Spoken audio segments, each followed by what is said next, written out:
Welcome to the Mind Basketball Podcast, aka the M.O.B podcast. I am Evan. I'm Ja. And this is our basketball podcast where we recap, break down, analyze players and teams from the previous games from the previous day. How are you today, Ja? I'm good, Ev. Just chilling like always. And Christmas Eve. Yeah. You got any plans? No. Except for watch the games, of course. No. Good. You studying, doing your homework. That's what you should be doing. it's like Pharaoh's Academy all over again, man. Stop. Don't bring up Pharaohs, please. But hello, everyone. I hope everyone's having a good day. I hope everyone will have a good day. Want to say thank you for all the love and support from our past podcasts and really us releasing our first episode. It was much needed, and I'm glad that we got a lot of support from everybody, and we will continue to use that and fuel us and make more entertaining podcasts. Yes, thank you so much. But last night was NBA opening night, which featured the Warriors and the Nets and the Clippers and the Lakers. Much to discuss from those two games, so let's jump right into it. First, the Clippers and the Lakers played, and the Clippers looked like they had a huge lead, but then the Lakers came back, closed the gap, but then they didn't close it enough, and the Clippers ran away with it in the second half. So, Ja, your thoughts on the Battle of LA?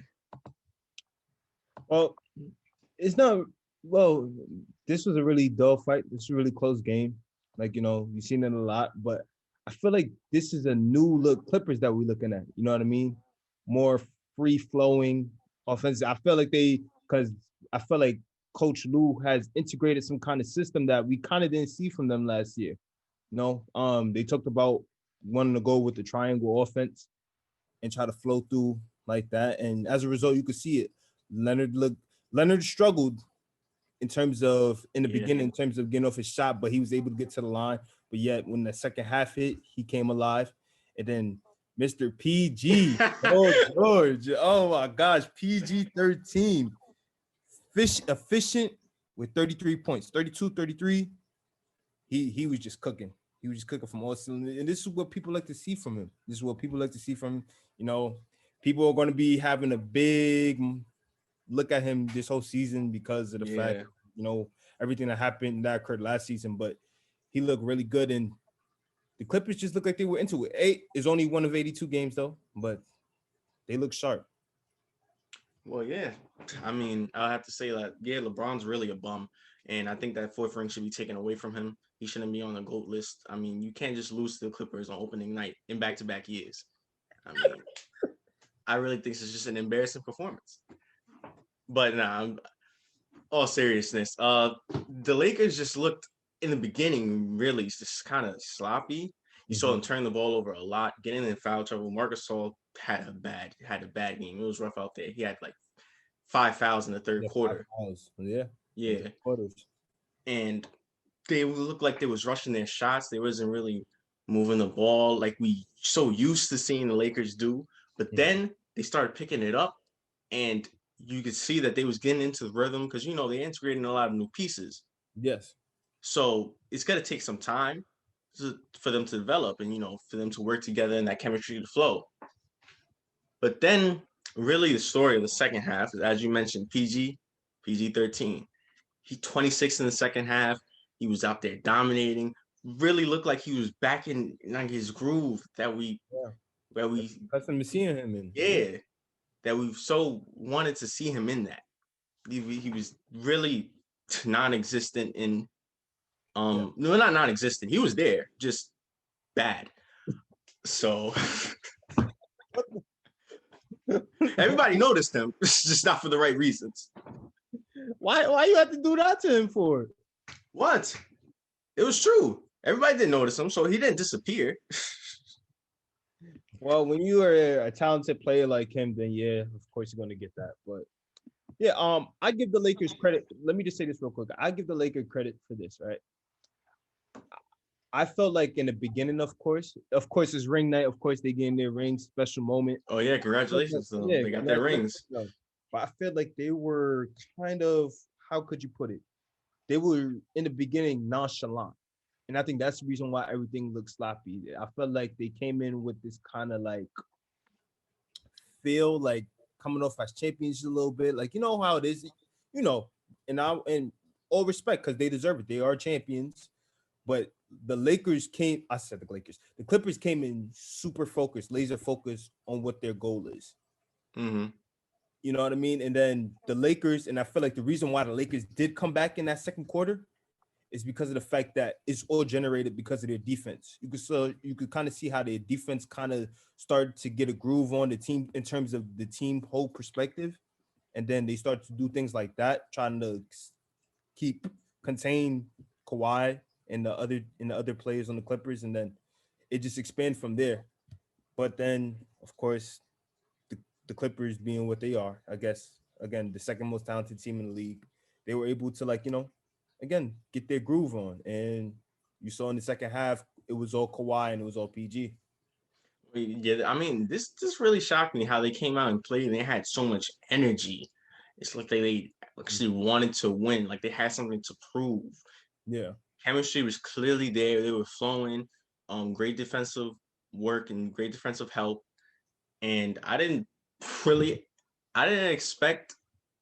If I no, I kind of expected this from the Clippers. I didn't expect how the Lakers to come out and play like this. Yeah. You know what I'm saying? Because we both picked them to win. But I knew it was going to be close, but I didn't think the Clippers had that in them to beat the Lakers coming Yeah. off of their championship win, getting their rings last night. But this was a really, really impressive win by the Clippers, and it shouldn't be overlooked, even if it is the first game of the regular season. But yeah.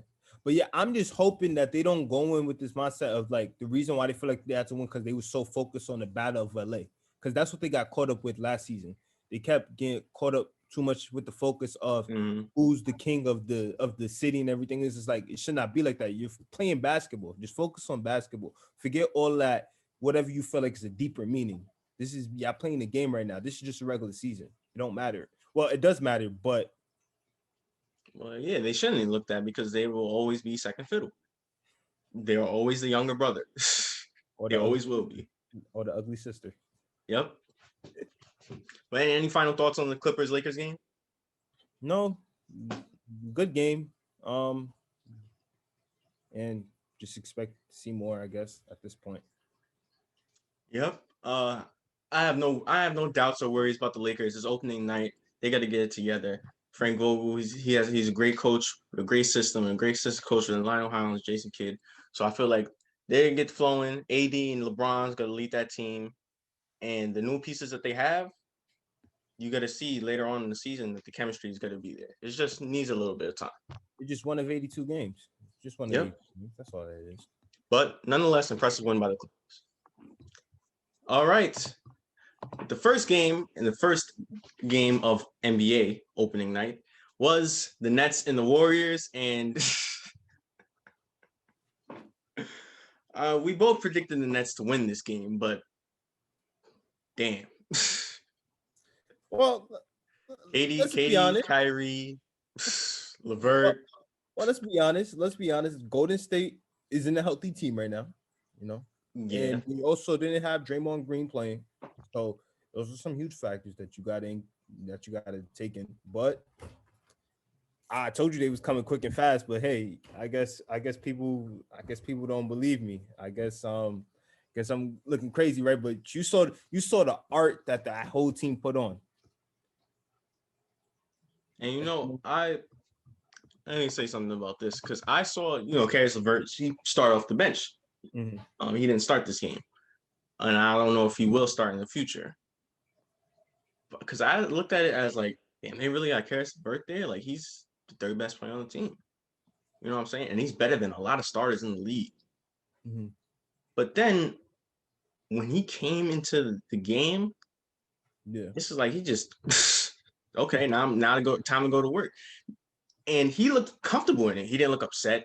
He didn't look, out of sorts or anything. He just went to work.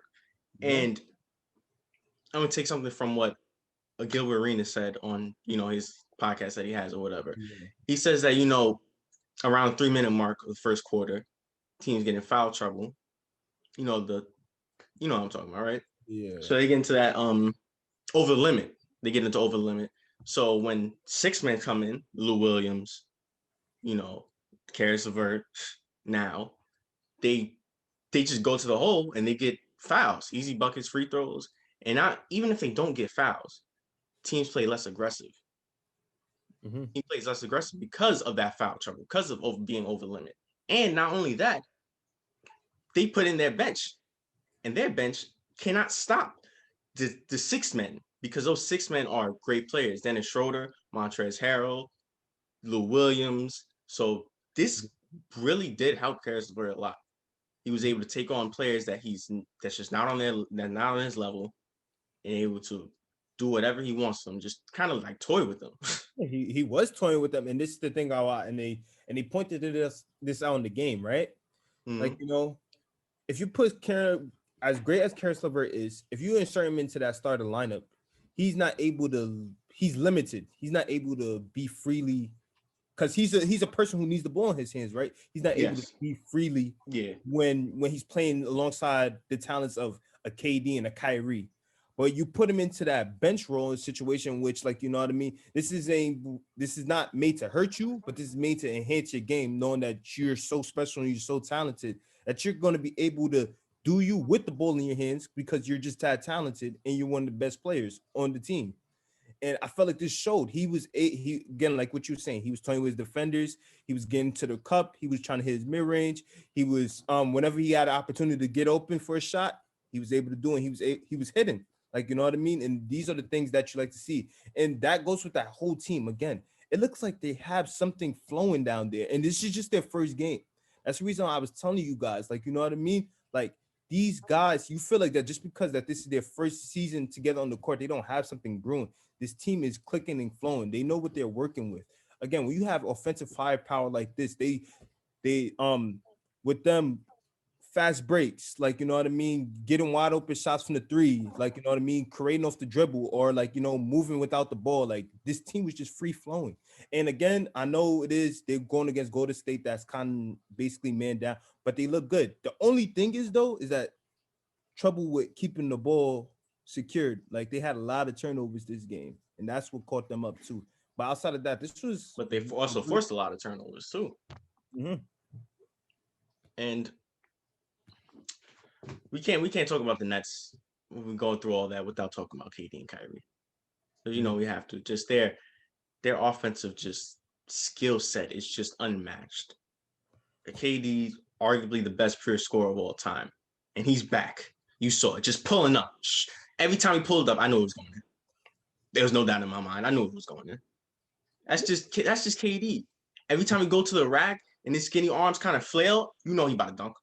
It was beautiful. It was a beautiful display to see. Like, he looked like he was never injured, to be honest. Yeah, The way he was moving, the spots that he was getting, it looked like he was getting to the spots he was looking at the right angles to make to like to be able to show whatsoever. He was doing all the right necessary things in order to help his team out. And there was times I don't remember what was his field goal thing, but KD.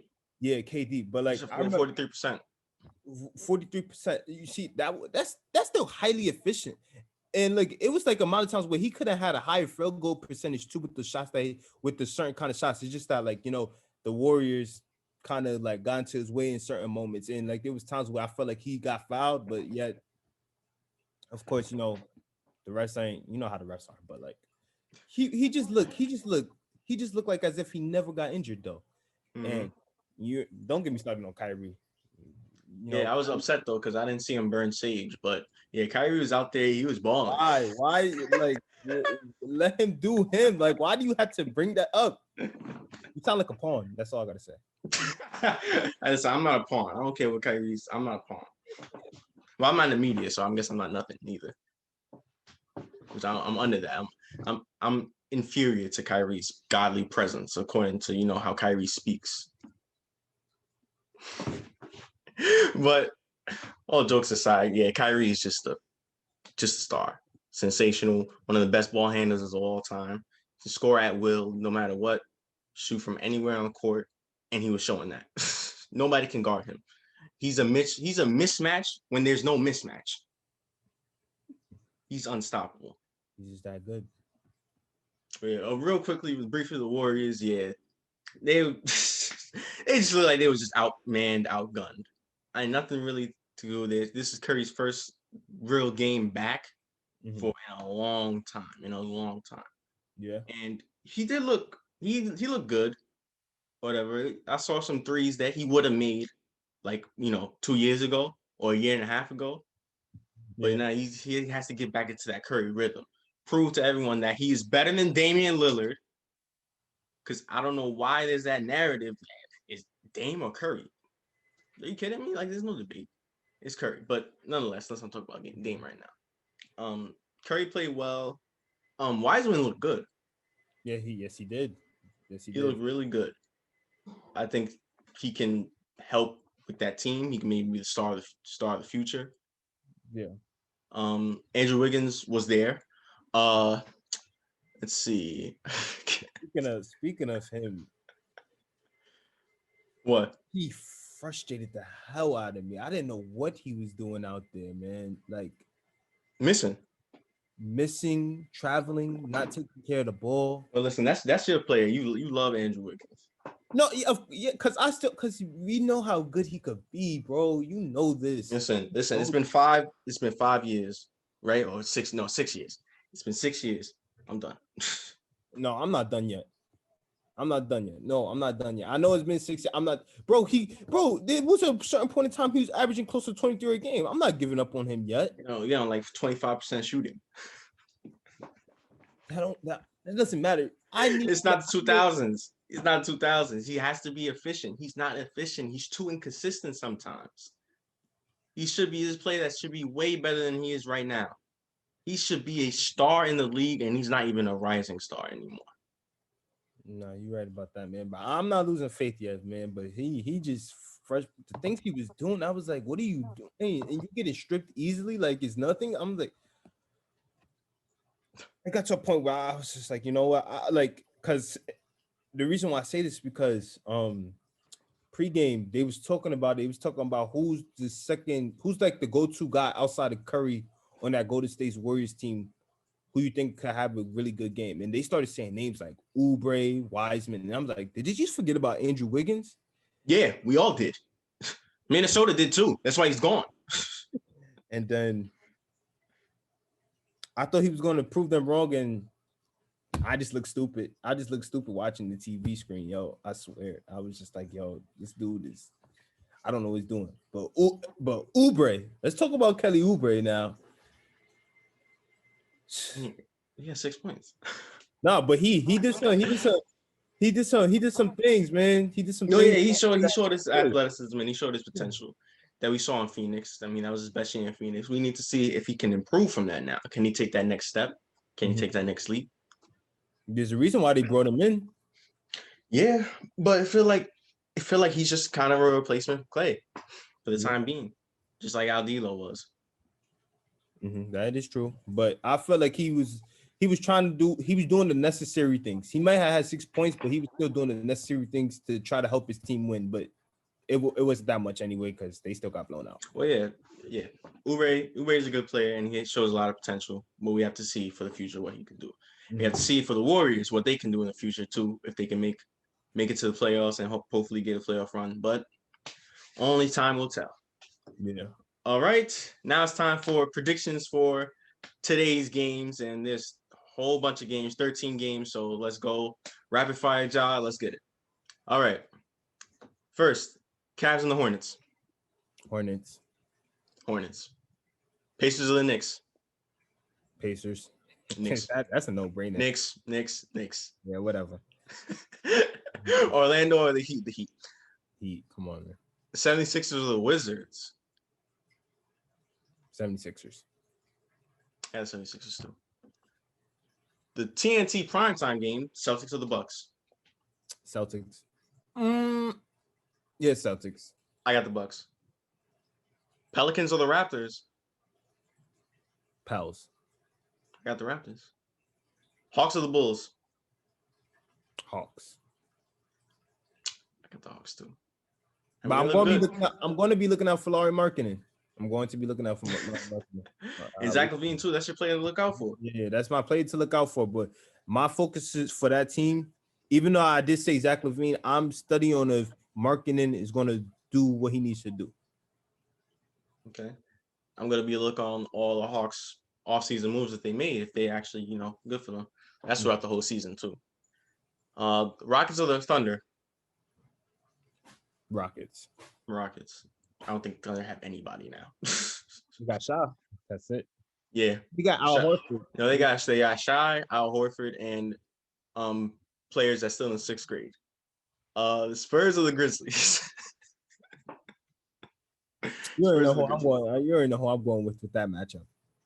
Yeah, I got Ja. And Morant. I got DeMar DeRozan. That's DeMar DeRozan is Ja's favorite player, right? Or one of his favorite players. One of. For anybody who knows. So I guess you can tell what type of person that Ja is just by that. Let me just be me. Like, let me enjoy. Well, I didn't say anything. All right. Yeah, you was implying something. What? That he fails every time he makes the playoffs. Shut up. The Timberwolves or the Pistons? Timberwolves. Yeah, Timberwolves. The Kings or the Nuggets? Nuggets. Oh, good one. Blazers or the Jazz? Oh man. Yeah, you gotta get I will never go against Dame, so I'm going to play Blazers.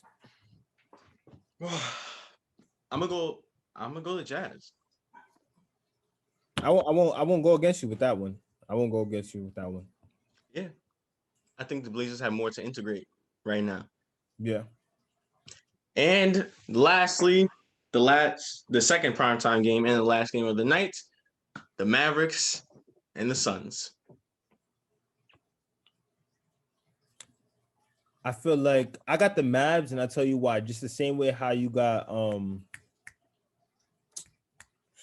what was the last game that you just called before that one? The Blazers and the Jazz. Yeah, you see how you said that the Blazers probably got more pieces to integrate. I think the same thing is going to be with the Suns. I feel like they need to get more adjusted to time. I feel like that Mavericks team is still intact from last year. So I got the Mavs with this one. Yeah, I got the Mavs too. It's going to be entertaining though. Luka, oh my goodness. Why Luka going to take that next step? Mm-hmm. It's going to be a great duel though between him and Booker. I feel like outside of that, I feel like the Mavs are just the more formed unit. Yeah, formed unit. So for right now at least, because they got CP3, and we all know what CP3 can do. Oh hell yeah! But all right, I think that does it for today's pod. Any final thoughts, Ja, about opening night or tonight's games or whatever? Great opening night. You know, I tell you, the Nets are coming fast and they're coming quick. That's all I gotta say, man. I heard y'all talking about how y'all got the Bucks going to the finals. I don't know, like y'all just straight up forgot about KD, huh? Y'all forgot about Kyrie too, huh? I guess so. I said, yeah. Let's see. Listen, nobody forgot about them. We all know how great they are. All right, and we're gonna see how great they are when they lose in the Eastern Conference Finals. But for now, to who? Yo, but for now, thank you guys for watching today's pod. Make sure to tune into tomorrow's podcast. Make sure you like, share, and subscribe. And once again, I'm Evan. I'm Ja. And this was the Minor Basketball Podcast.